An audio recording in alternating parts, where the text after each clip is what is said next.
At the beginning of this story is a handsome man named Tom Ludlow. He is a detective who is known for being brutal and rarely follows the rules. Therefore, he is always assigned to go undercover. This time, Tom is given a mission to arrest two Korean gangsters involved in weapons smuggling. Here, Tom pretends to sell weapons to them. But because the goods were not as requested, they were angry with Tom. Not to mention, Tom is considered racist for insulting their slanted eyes. As a result, he was beaten by the two gangsters. Tom apparently deliberately gave in so that he would have an excuse to slaughter the gangsters, so that he would not be arrested as a murderer because his actions were considered self-defense. Without thinking, Tom went straight to their headquarters and was immediately brutalized. After finishing off all the gangsters, Tom took a drink to calm down. He then manipulated the scene of the crime to make it look like a shootout, when in fact they were slaughtered by Tom and there was almost no resistance. Next, Tom searched the headquarters. Then he saw two women who were being held captive. They were illegal immigrants from Korea who needed help. Therefore, Tom released them both. Not long after, Tom's superior arrived at the scene. He was Captain Jack Wander, who was known to be very strict among the police. But the situation became tense because Tom's colleagues felt disrespected because Tom seemed selfish at work. They sneered at each other and almost got into a fist fight, which Jack immediately separated them all. He praises Tom's decision, even though he knows that Tom has manipulated the location of the incident. But when Jack approached him, he smelled a strong odor of alcohol. As a result, he told Tom to go to the hospital immediately before the prosecutors arrived. Because if the police are caught drunk, then his good name will be tarnished. Tom then went back to wait for the ambulance, but suddenly he was approached by his friend named Terrence Washington. He used to be Tom's best friend. But since Tom became brutal, Washington began to dislike him. And here Washington is also disappointed because Tom has slaughtered all the gangsters, even though they should have been tried first. Long story short, Tom went to the hospital to get away from the reporters. In this place, Tom was suddenly approached by a police officer named Captain James Biggs. He is a member of the military police team, alias Police of the Police. James has the task of keeping an eye on every cop, especially the corrupt ones. James then gave a business card to Tom. James hoped Tom would work with him, as he was beginning to suspect people in Tom's division, one of whom was Jack, his own captain. James then left. Tom is then approached by a nurse named Grace Garcia, and it turns out that this woman is Tom's girlfriend. So while there is time together, the two of them end up doing romantic things at the hospital. After returning from the hospital, Tom was immediately interrogated by the MP team regarding his brutal actions. Fortunately, Tom had made a very reasonable excuse to defend himself. The next day, Tom attends a party organized by Jack to celebrate his promotion. While drinking, Tom told Jack and his colleagues that they were being watched by James. Jack then said that it was all because of Washington. He was the one who reported Jack's division that he considered corrupt. According to Jack, Washington was still holding a grudge because he had been kicked out of his team, and now Washington was trying to bring down Tom and the others.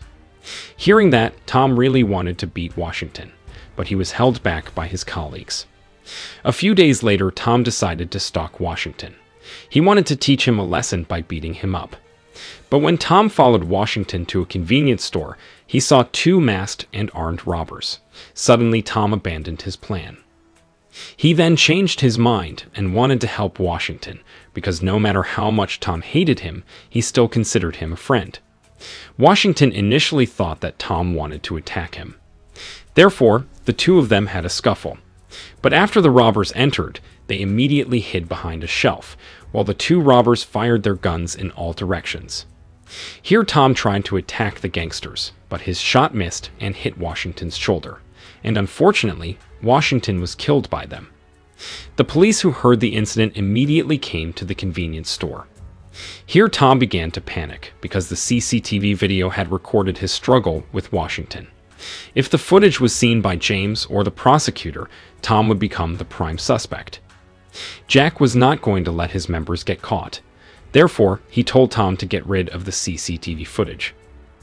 Without thinking, Tom finally took the footage before James and the prosecutors arrived.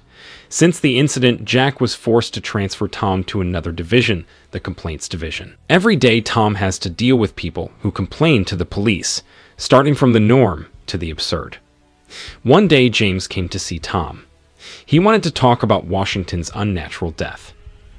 According to Tom's report, there were only 2 robbers who entered the convenience store, but in fact, the forensic team found 3 types of bullets in Washington's body, one of which belonged to Tom. And now James asks for the CCTV footage stolen by Tom to prove whether Tom and his team were involved in the murder. Tom, who did not want his situation to be complicated, finally told Jack about James' suspicions. This also made Jack angry in James' office. He did not accept the accusations against Tom and his team. Here James also said that he really didn't like Jack. He already knew Jack's dirty behavior in order to get promoted. He also knew that Jack had been using his members, including Tom, to become commander. The next day, Washington's body was finally buried after the autopsy process was completed. Tom and his division were also present to pay their last respects at the funeral to see Washington's wife, Linda. Tom, who felt concerned, finally approached the woman. However, Linda did not want to talk to Tom at all.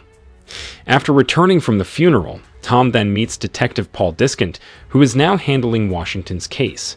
And it turns out that he was forced by the police to manipulate Tom's presence at the convenience store.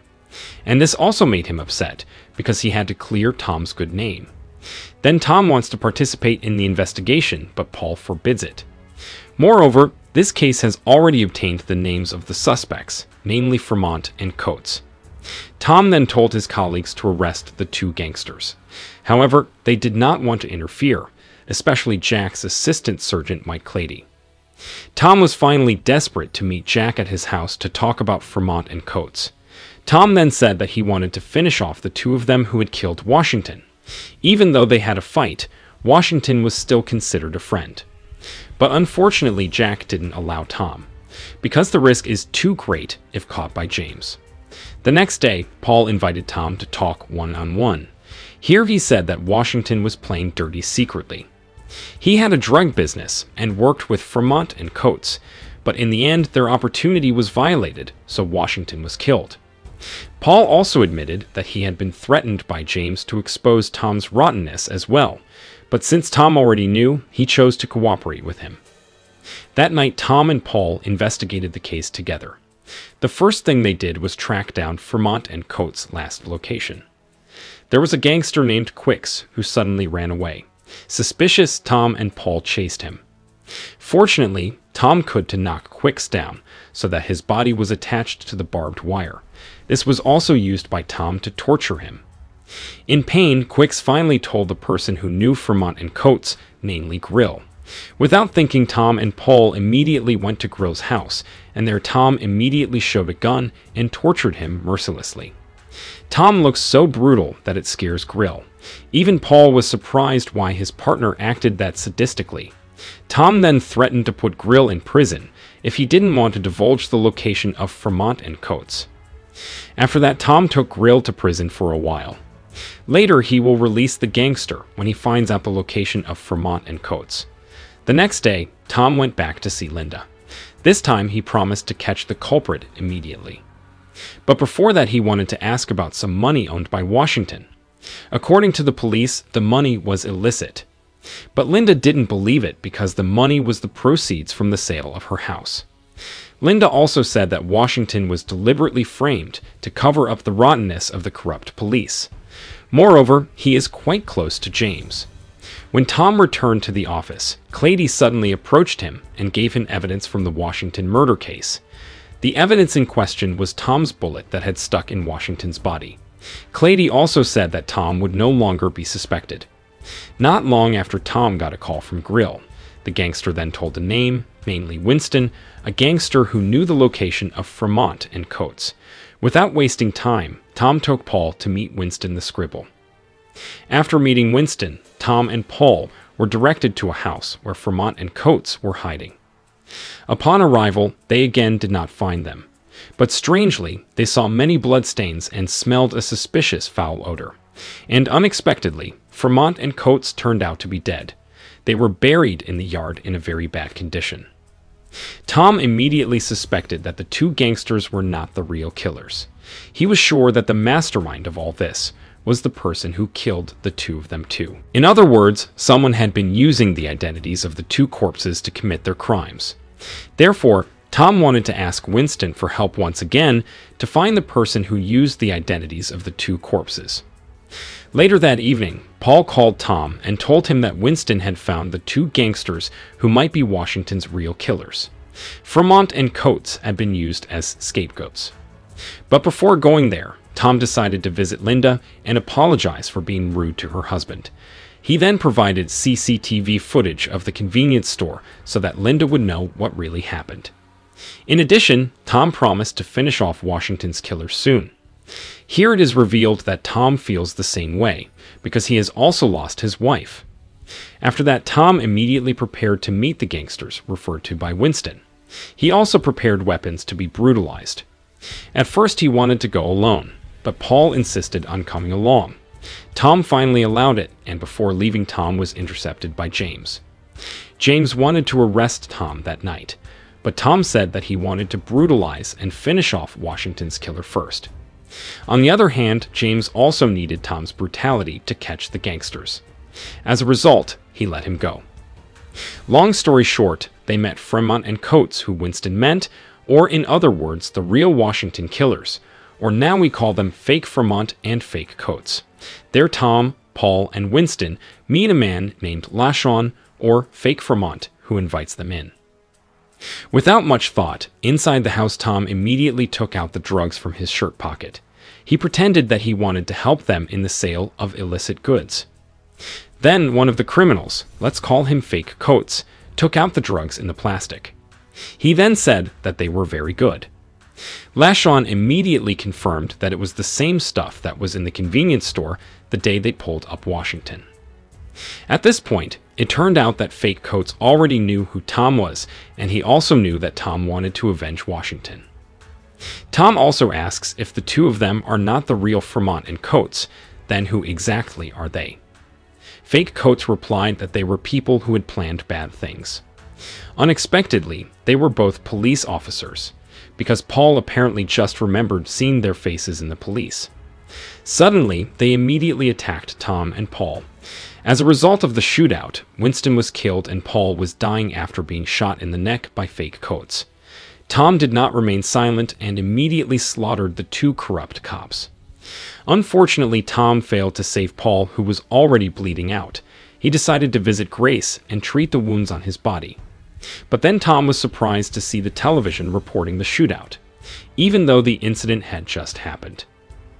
He also suspected that he had been framed from the start. Tom then told Grace to stay away from him before anything bad happened. And sure enough, Tom's colleagues Cosmo Santos and Dante DeMille suddenly raided Grace's house. They then arrested and took Tom to the car. On the way, it was finally revealed that the mastermind of Washington's murder was his own captain, Jack Wander. In addition, Jack also has a drug network assisted by Fremont and Coates. However, Jack's business began to be threatened when Tom investigated Washington's murder case. Therefore, he decided to set him up. Then Tom secretly opened the handcuffs with a wire, and after being released, he immediately disturbed DeMille, who was driving. As a result, his car collided with another vehicle. Unfortunately, Tom fainted. After that, they took him to the backyard of the house that Tom had visited yesterday. Tom was then tied up and about to be finished off. But despite being tied up, Tom was able to slash DeMille's head with a shovel and finish off Santos with a single shot. Clady, on the other hand, is torturing Linda. He was ordered by Jack to retrieve the CCTV footage that Tom had stolen. Luckily, Tom got there in time. Tom immediately beaten Clady down, then put him in the trunk of the car. The next morning, Tom went to Jack at his house. Tom then asked why Jack had dared to trap him. All this time, he had considered Jack as his friend and family. After an argument, Jack invited Tom to work together to cover up all the cases. However, Tom was fed up with him, and he immediately beat him to a pulp. In this duel, Tom could handcuff Jack's hands. Then he pulled out a gun and wanted to kill him. But suddenly Jack told a very astonishing secret. Jack turned out to have a lot of drug money until the secrets of the officials that he kept inside the walls of his house. Jack then invited Tom to start a new life, and he promised to give all these objects to Tom. But Tom has now repented. He wants to be an honest and fair cop. At the end of the movie, Tom contacts James to retrieve all the evidence of Jack's crimes. Here it is revealed that James deliberately let Tom kill his colleagues so that he didn't have to bother using force. In gratitude, James did not arrest Tom. The point is that he has only been used as a tool by his superiors, and the movie ended.